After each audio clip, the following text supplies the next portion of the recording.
Do not get your next HR certification without doing this. In this video, I'm going to walk you through the multiple questions you want to ask yourself before you sign up, before you pay for, before you even request approval from your supervisor, whoever you have to do it with, to get your next HR certification if you're not going to pay for it on your own. And we'll talk more about that as we go on in this video. But I'm talking to the HR leader who's wondering, well, is it worth it to get that next certification? Are there things I need to do to move forward in my career? Is the certification the thing that's standing in between me and that next step? These are great questions, and you want to ask these questions ahead of, again, signing on that dotted line, so to speak, to go forward in this next stage in your career. So get your notes ready. I've got my notes here. Again, I want to help you to make sure you're making informed decisions no matter what you sign up for. So there are many HR certifications out there through HRCI, through SHRM, and there are special credentials through SHRM as well, some that I teach as well, and we'll talk more about that as we go on. And so you want to make sure that whatever you sign up for, you can't go wrong. First of all, there's no bad choice, especially if you have it from a vetted source like SHRM or HRCI and companies that are affiliated with those companies. And we'll talk more about that. But you want to ask these questions of yourself just to make sure that as you sign up for these programs, you don't have buyer's remorse. The last thing you want to do is have all this excitement around signing up for these programs, even programs that I offer, and then signing up for it and feeling like you made the wrong choice. So luckily, I'm so blessed to align with SHRM. So I teach special credential courses and have programs I've created on my own. But the clients that I work with, I say this in other videos, they're not lukewarm. Like when they work with me, they know they want to work with me because not only do they want the SHRM program, but they want the SHRM program taught by me. So information is a great thing, and information, can be helpful. But what do you do with that information? How can you make sure it resonates with you and that you can digest it easily? And that's what I love to help my clients with, my students with, anyone I'm facilitating courses with. So I've taught the SHRM HR Department of One Specialty Credential Program. That's one of many courses that I teach right now. I've taught it 3 times this year.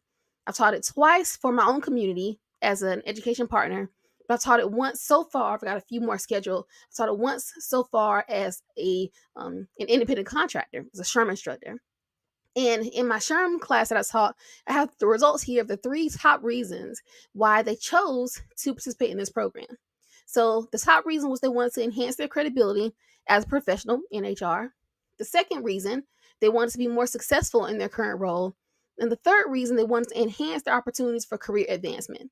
So do any of these reasons resonate with you? If so, put that down in the comments below. I'm curious to know, when you are considering HR certifications, looking for the next step of your career, what is the reason? Like, we don't just wake up in the morning and say, you know what, I want to take a certification class. That doesn't really happen. It's something that's motivating you, something that's driving you to want to do the next step. So tell me, what is it in that comment? Put the comment down below. I'm curious to know what it could be. I might do more videos, help support what you're doing, or maybe point you in a better direction even. So let me know in the comments what your answer to that question is. What is the reason that you're even interested in pursuing a certification? So again, back to my notes here. I've got my notes pulled up. I want to make sure you have your notebook. The first thing you want to ask yourself, why do you feel that you need this? So going back to the results from the SHRM class that I taught, are you trying to build your credibility? Are you trying to build your confidence? Is this something that was suggested to you? So for me, when I started getting my certifications, I think I got my first one, I think my first one was 2013. It was the year before my first child was born. And I remember because we had just moved into our first house. And I knew that I wanted that certification because I just felt that I needed it. I felt that I was super young in my career. I was the only person in my HR department. I felt I was being questioned a lot. Like I didn't quite know what I thought I knew. And you know how it feels when you know something, but yet other people around you seem to doubt you. It makes you start it out yourself. And I've got other videos on this channel about ways to, pour into yourself and overcoming imposter syndrome. But that's exactly what it was for me. Like I felt like an imposter. And I was like, well, do I have what it takes? Do I know this or not? So I got my first certification, which was the PHR certification. And I sat for the exam. And as you learn about these exams, you're going to hear, well, you don't expect to pass on the first time. And, it's the success rate is 75%, 57%, all these things. But I sat for the first time. and we had the stress of the housewarming of our, we just moved to our new house. The morning of our housewarming was the day I took the exam. So there were so many factors around just the stress of it all. My very first time, I was blessed to have passed it. So passing it for me gave me that validation. Like, okay, yes, I am on the right path. I do have what it takes. I can make a career out of this. This is not something that I feel that I'm just picking up and dropping off. I'm an HR professional. I've got these letters behind my name. I can rest and say, listen, I have the knowledge. I'm credible. I'm certified. I know what it takes to be successful as an HR professional. But one of the things that I didn't realize about the PHR certification, I eventually got the SHRM CP as well. The SHRM CP and the PHR and the SPHR and the SHRM ACP are fantastic certifications to have. Fantastic certifications. I believe you should get them. But what I don't want you to think is that going into these certifications, that's going to tell you how to do your job. It's not designed to help you do your job. It's designed to be more of a knowledge check. So think of your big certification like that, PHR, SPHR, SHRM CP, SHRM SCP. Think of those like degrees. So just because you get a degree in business management, we don't walk away from college learning how to run a business. We learn the fundamentals of what it takes to be successful in business. Same as HR. We learned the fundamentals of what it means to be successful in HR, or maybe how to interpret guidance and interpret regulations, and to learn the definitions and make sure we have foundational knowledge. But it does not help us to do our job. I've spoken to so many HR professionals who've walked into those certification programs or those classes or those exams and feeling like they got swindled, like they thought that it was going to help them do their job at the end. And I thought the same thing. So again, going into these programs, you want to be really, really clear. Why do you feel you need this? As long as you're comfortable with your reason why, then it's good for you to move forward with it. But again, you want to make sure you understand why you're doing this. The last thing you want to do is spend however much money it takes for you to get there, and then again, not be satisfied with not only what you paid out, but what you get in return. Also, is your supervisor suggesting this? So for me, my supervisor at the time did not suggest that I get the certification, would not have suggested it, and really could care less. So again, but if your supervisor is suggesting it, then you might want to consider, like, what do they find most valuable? And we'll talk more about this later on in terms of deciding what credentials or what certifications or what special credentials would be best for you. But again, think about all the reasons why and journal that out. Get really clear on your intention. So at the start of this channel, most of my videos in the very beginning were about building your career with intention. And for me, that means building your career on purpose, not just letting things happen on accident. So choosing your certifications is no different. You want to make sure you are super clear on what you want to do and why you want to do it. Second thing you want to think about, how are you going to pay for your certification? So are you going to invest in yourself? So there's a lot of pros to investing in yourself. What you buy, no one can take from you. Not that they can take a certification from you, but there are certain requirements that some employers have if they pay for it on your behalf. But that is an option. So you can either pay for it out of pocket, or you can have your employer to pay for it. One thing I caution you though, if you get your employer to pay for any professional development opportunity, whether it's a certification, whether it's a special credential course, consider and understand what are the employment requirements for you. For example, if you receive $2,000 in professional development expenses, maybe you have to be employed for an additional 12 months beyond the completion date. And if that number goes up to 4,000 or 5,000, maybe that extends to 2 years. You want to know if you accept tuition assistance, tuition reimbursement, whatever they call it, professional learning budget, whatever they call it. When you accept those funds, what are you agreeing to? They should make that very, very clear to you. There should be no surprises, because the last thing that you want to happen is for you to accept those funds, get these certifications, leave in 8 months. Then you got to pay either it all back or pay it back, at a prorated amount. So get really, really clear on who's going to pay for it. I think there's a lot of value in paying for things out of pocket for yourself. Again, no one can hold that over your head and force you to stay in a situation where you're not happy or fulfilled. But also, it goes to show you how serious you are. So if you can afford it, it's valuable for yourself to pour into yourself that way. You pour into everything else, you're gonna buy for your kids, you're gonna buy for yourself. So think of it as an investment in yourself. So for me, I talked about this in one of the other videos, and I started to get into it, but when I watched the video back, I realized I never completed the thought. I enjoyed early in my career when I would go to the conferences and the seminars that we have in the hotel lobbies like 10 years ago, 10 plus years ago. It was really beneficial for me to go to all of these trainings on so many different topics.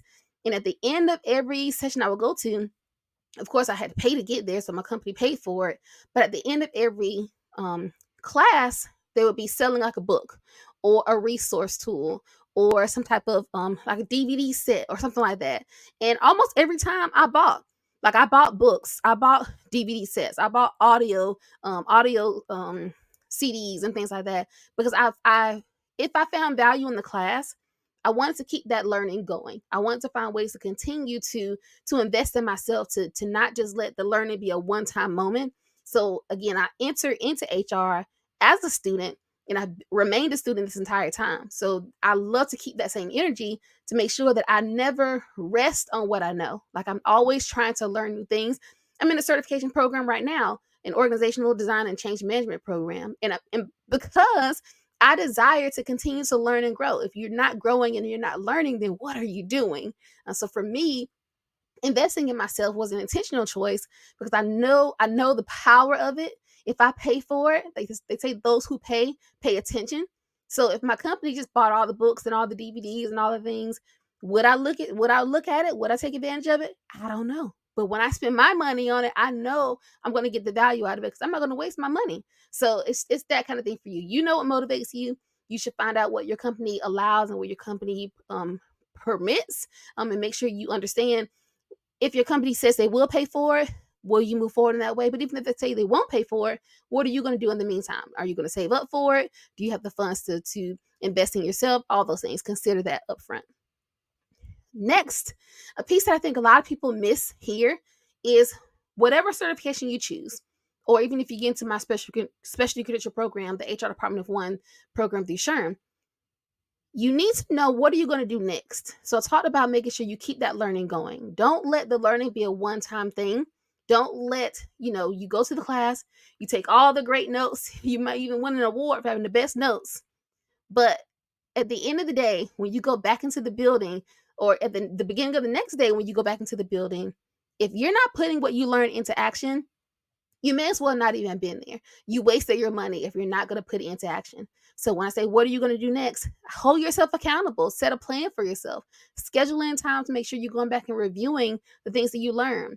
While you're in the sessions, make little action notes on what you want to bring back. Again, if you're in an 8-hour program or even a 2-hour program, you got a lot of notes from there.